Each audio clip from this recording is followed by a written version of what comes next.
Hi everyone, Jessica here from Paper Ink Stamp and welcome back to another card making video. So today we're going to be taking another look at the Simply Cards and Papercraft issue 213. So within the magazine itself, it shows you that you can print off some swatches to be able to then use these tulip layering dies. And in the magazine it shows you how to die cut these and then how to stack them together to create that dimensional tulip die cut. So I've downloaded these from the Simply Cards and Papercraft website and I've printed them out. So there's 3 A4 sheets here. So there's a whole great variety of different gradients of colour. So you've got a really great rainbow selection here. And the squares are just big enough for you to be able to fit your biggest dies into them. So I think this is something really great that Simply Cards and Papercraft have put together. If you don't have a lot of variation of colours to be able to go from a light to a dark grade with these dies, they've done that all for you. You can go ahead, print as many as you need, and you've got them there not only to use it with this die set, but also to use it with any other sort of layering dies that you've got. So I printed my swatches onto some super smooth paper. I find for me this goes through my printer the best, and then I find that I get quite good results with it. The one thing that I did do off camera was on all 3 sheets of these swatches, I did put an A4 sheet of double-sided adhesive on it. I thought because the dies are actually really quite small, I was thinking then how easy it would be to actually sort of put all of these together, and I thought using the double-sided adhesive would mean I could just peel off the back and it would just make life so much easier. But when I came to doing the die cut itself, it didn't work for whatever reason. I don't know if it was the paper, whether it was the double-sided adhesive. I didn't know if it was too small maybe, but I actually couldn't get the back off it. This is just some stuff that I've had lying around, so I don't know if it's due to the age, things like that. I'm not 100% sure, but we ended up just using a tape pen to attach these together. But for now, so I originally said that there was 4, so there is actually 5 lines in here. So you can see that I'm just taking the stalk to begin with. So I've picked this darker shade of green. So I've kept all of the pieces together. I haven't separated any of them, and I'm just holding the dies down with some washi tape because I want to make sure that they stay in place. So what's going to be my bottom layer, I'm using then the lightest colour. So this is the same process whether you're die cutting from paper or cardstock, or whether you're using layering stamps. You want to start off with the lightest colour first. That's going to be in the background, and then you want to build that up to the darker colour. So with the stem and the leaves, you can see that I've got the leaves and the stem die right on that lighter shade of green, and then as I'm going into the darker shades, I'm then using that for the dies that are going to sit on top of it. And then the same for the actual tulip head itself. I've gone with a purple colour, and I've just done the exact same thing. And then I'm going to run this through my Gemini die cutting machine. So it wasn't until I sort of die cut them and was then poking out the pieces did I realise actually just how small this tulip was. It's not a very big tulip at all, so you want to be careful that you don't lose any of the bits and pieces. So you can see that I'm just sort of poking them out here. It took me a couple of attempts sometimes to actually, you know, get hold of the die cut itself. Whether you put this into like a little pot, or you know, you just have to be careful with putting it on your desk. But they did die cut really nicely. You can see just from the what's left, the negative space from the actual swatch sheet itself. You can see the kind of shapes that it has cut, and kind of you can kind of visualize how it is going to come together. But yeah, my only thing at this stage was thinking this is quite small and I'm wondering how fiddly it's going to be. So again, that's where then I kind of decided to do the double-sided adhesive sheets on the reverse, because I thought that would make this the easiest way to actually build this die up. So I don't lose anything, and just to make the process a little easier, I am obviously just taking all of the die cuts out of the dies, and I'm just layering them next to each other, making sure that I've got all the pieces and I don't lose anything. So I did spend, like I said, about 10 minutes or so trying to get the release paper off the back of one of these die cuts. Obviously, like I said, it didn't work.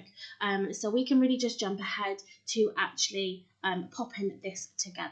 So in the meantime, I did die cut another one. So again, another head and another stem and leaf set as well. So I'm going to end up with two, but you've seen the process, so we can just jump straight ahead into actually putting it together.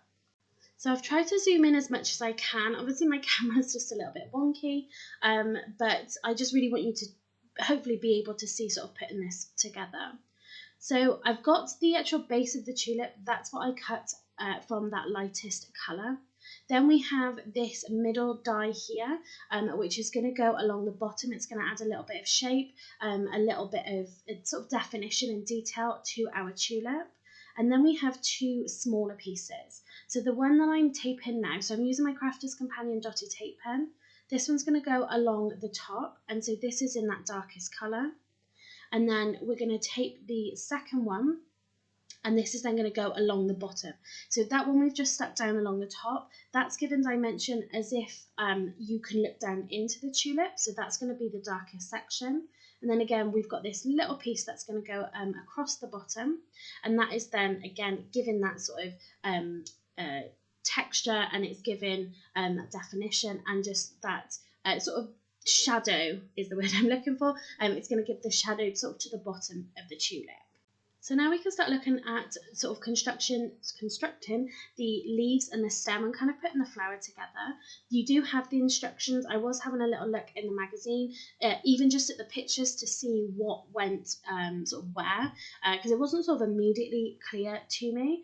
Obviously you've got this thin piece is going to be the stem of the tulip. So again, just using that dotted tape pen, a little bit of tape just to attach the head. Obviously this is got a card, and then I can tape the whole thing kind of down so I know it'll be secure.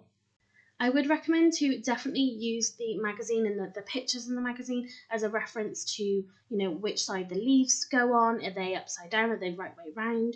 And what pieces you put in terms of the layering dies, which goes on top of what, because I definitely had to go back to the magazine. I had it open on a picture just off camera just to make sure that I had sort of used the right pieces. I did find it a little bit tricky putting the leaves together because it was quite a small area to get any kind of adhesive. The leaf on the left I did end up putting around the back just for a little bit more stability. But yeah, again, just use the magazine for reference. But once you've got that in place, again, you can go ahead and start layering up these die cuts here. So again, really kind of tiny pieces, working out what the best adhesive to use is. Obviously, like I've already said, I wanted to use that double-sided, but I did find then this dotted tape pen did still work quite well. So as I said, I only actually made two of these. I think how it comes out is really beautiful, but for me personally, it's too small. It's too small for something that I'm probably going to use. I found it really fiddly, trying to die cut it and then making sure I had all the pieces and then sort of getting them together. So I wanted to originally create a really beautiful kind of rainbow of these tulips, but I'll be honest, I made two of these and I kind of gave up. I did have an idea in my head of the kind of card I wanted to create, but to be honest, it was just so time consuming because it was so small. Yeah, that I just could not have made any more than the two that I did. But here is this one, and again, when you look at it, I think it's so beautiful. The details and everything in it is beautiful, but it's just so small. So you can see both of my finished tulips here. So I did create a slightly more vibrant one. So I went with a blue head. And again, then the green colours I picked out for the stems and the leaves, that was just a little bit more vibrant as well. But I still wanted to use this on a card. So we are going to create a card. And I want to use the embossing folder again. And I'm going to take a sheet from this Rustic Nature. So this is a 12 by 12 paper pad. I picked this up from the range. And there's some really beautiful papers in here.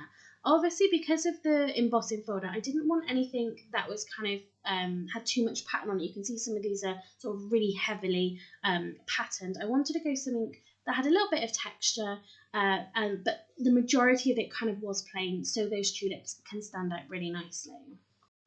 So the paper I ended up actually going with in the end is this one at the bottom, this sort of purple speckled type of paper. So I ran that through the die cutting machine. Unfortunately, I didn't realise that my camera had stopped filming. But you can see I literally just trimmed this down, popped it through the my die cutting machine, through the embossing folder, and you can see that really beautiful tulip detail, but it's just got something a little bit more interesting sort of going on in the background.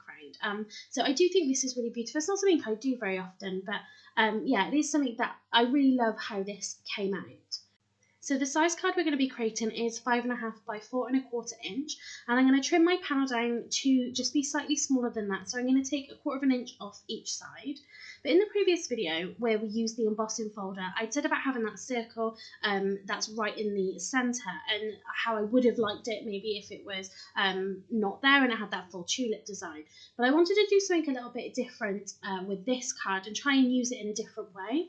So I'm actually going to cut this down where then that circle is actually sat near the bottom left hand side.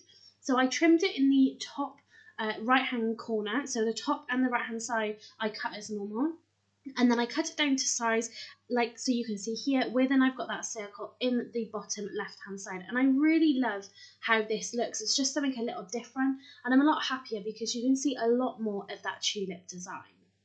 You could see there just a little bit that I had a small rip. That is because this is a thinner piece of cardstock, so you want to be careful with thinner pieces when putting them through embossing folders. All I do is just make sure that I'm really careful with it, make sure there's no pieces that come apart at all, and then make sure that you stick it down really well to your cardstock, just so then you don't end up with any sort of missing pieces. So because this wasn't obviously what I had in mind of what I was going to create for this video using those dies, obviously just kind of thinking a little bit more on the spot here, I wanted the background and the tulips to stand out just a little bit more. So I'm going to take one of my Prism ink pads, so this is the Periwinkle colour, and I'm just going to blend this around the edges, and that's really just going to kind of highlight the edges. It's going to then bring the focus more into the centre of the card, but I actually really loved how the raised sort of embossed images took on that colour more so than what the background did. So I'm really lightly just sort of going all over the edges, but then I do end up coming in just a little bit more, and I think it just really helps to highlight those tulips a little bit more, and I think it gives it a really great finish. And this periwinkle colour worked really well with the colour of the patterned paper as well. I'm also doing this because I'm not going to be doing a matte and layer either. I didn't want to take any more of this embossed background off the card by having to trim it down again, because I do really love how this kind of worked out. And like I said, you can see that I've come slightly further in just to help highlight those tulips. So next I'm going to pop a sentiment on. So again, maybe if I was doing this again, I may have stamped this onto a separate piece of cardstock. Where I stamped it, I just kind of did it where I thought the best position was, but I didn't really have in my mind what I was going to do then with those tulips, which is obviously I wanted to add those die cut tulips onto this card panel. But I just kind of picked a really nice spot for that sentiment where I wanted it to go. I am going to stamp this in the Memento black ink. I am going to use some clear embossing powder, so you did see me use my anti-static powder bag just to make sure that the embossing powder doesn't stick anywhere else, but I am just using clear embossing powder, so it's not really too much of an issue. I've obviously popped this into my stamping platform just to make sure that I get a good impression. I do sometimes find that with the stamps that we get with the magazines, no sort of criticism to the stamps themselves, but they have to be stamped a few times. So I do get in the habit of making sure that I use my stamping platform just so I know that I get a good sort of stamped image. Once the excess embossing powder has been shaken off, then you can go ahead and heat set this. And it really didn't take very long to heat set because I did allow then my heat gun to get up to temperature. To add some dimension, but some sturdy dimension, I'm going to use my funky foam. So I'm going to pop some double-sided tape onto the back of it and then attach that to my embossed panel. So as I've said in other videos, using this funky foam is really great for that stable dimension. So if you use the foam pads, unless you've got enough foam pads to cover the whole of the back of your panel, you're going to have some areas that could possibly kind of sink back a little bit. But I did find then using this funky foam, it does give you a small amount of dimension. It's not huge, and sometimes you don't want it to be lots of sort of dimension. You don't want it to be really thick. But again, it gives that stability that I think it needs. And again, like I said, because my background, I know it had cracked in a few places, I wanted to make sure that I got every sort of inch of that sort of stuck down and supported. So I'm just using offcuts and things. So you can see that that one panel wasn't quite big enough. So I just added another panel. And then I used some more tape just over the top, and then we can attach this to the card. I have tried doing this with sort of PVA glue, because obviously that gives you a little bit of wiggle time before sort of putting it down, but I didn't find that it worked as well. For me personally, I found that using the double-sided tape, it has really worked to make sure that I get that really great sort of fix down to what I'm sticking it to. So once we've got all the release paper off the double-sided tape, we can then pop that down onto the card blank. So I really love how this looks. I don't think it necessarily needs a matte layer. It's, like I said, it's got a small amount of dimension. And I actually really like having that circle in that bottom corner. I think that works really nicely there. So as I said, I didn't necessarily think about where I was going to place my tulips before I popped down my sentiment. So I'm just having a little play around to see exactly where I want to put these. And I ended up coming up with the idea of popping them around the circle, so as if they're following that circle design. And I think this could be really great if you were using this full embossing folder in its full size, and then you created enough tulips to kind of put around in that circle. I think that would look really beautiful. Maybe if you did it in that rainbow kind of pattern or in that gradient design, I think that could look really great. If I was doing this again, I probably would have liked to have had the tulips sort of going around the bottom, maybe rather than the top of it, but I still kind of like the design of it. It's something just a little bit different than what I would kind of normally do. Again, having that circle in the bottom left hand corner, I think I might use the embossing folder maybe a little bit more. But yeah, I'm really happy with the way it came out, so I'm just going to add a few embellishments, and then I think this is going to be the finished card. So once again, like I've done in my other videos, I'm going to try and use these 3D drops a little bit more. So I picked up a silver. I was going to go with a blue, but I felt like it was too strong of a blue to go with what we had. But I thought that the silver would work quite nicely. Again, trying to go and practice a little more with the drops, with the placement things, but I am quite happy with the placements that I had. And then once we've popped those down, then I'm going to just tap it onto a surface just to flatten those out. And I think that did really fill up some of those gaps quite nicely, and I think it sort of finished the card quite nicely. But that is the finished card. Like I said before, it wasn't the card that I was sort of planning to make, but I am happy with the way that this one came out. So that's our card using all of the elements from issue 213 of Simply Cards and Papercraft. Like I said, I do think the tulips that the dies create are really beautiful. Just for me personally, they're quite fiddly, and then they're a little bit small for what I would probably choose to use, but nonetheless, I do think they are really beautiful. So that's it for this video. If you have enjoyed it, please give this video a thumbs up and leave me a comment down below.